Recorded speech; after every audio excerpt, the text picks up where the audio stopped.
Hi, and thank you for tuning in to I Will Live for JC. Thank you for joining me for another episode of God's Direction is Always Best. Today's topic is God's direction in competition. Mark chapter 9 verses 33 through 34. Being in the house, he asked them, "What was it that you disputed among yourselves by the way?" But they held their peace. For by the way they had disputed among themselves who should be the greatest. Well, it's March Madness coming up, and it's a time of basketball competition, prediction, and even arguments about who is the greatest.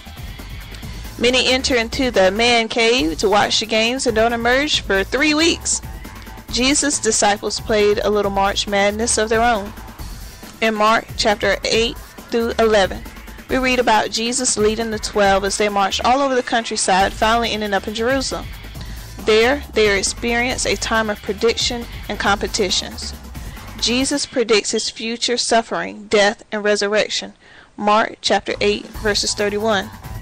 Then a competitive argument ensues between the disciples about who is the greatest. In Mark chapter 9 verses 31 to 32. Again, Jesus predicts his upcoming suffering, death, and resurrection. Mark chapter 10 verse 32 to 34. After which James and John play their own greatest game. Matthew tells us they even involve their mother. Matthew chapter 20 verse 20 through 21. March Madness.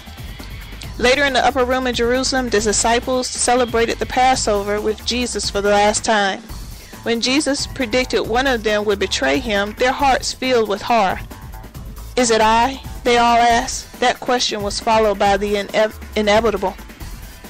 Luke 22 and 24. There was also a strife among them, which of them should be accounted the greatest. The question, "Is it I who will betray you?"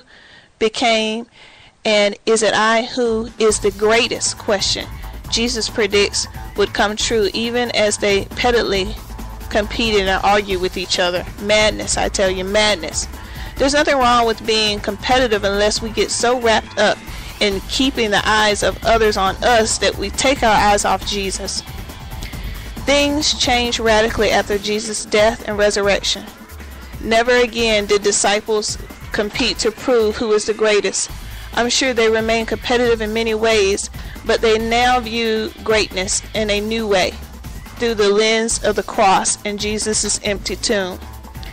That's where everything changes for us too. Focus, priorities, goals, motives, hearts, hope, faith, eternity.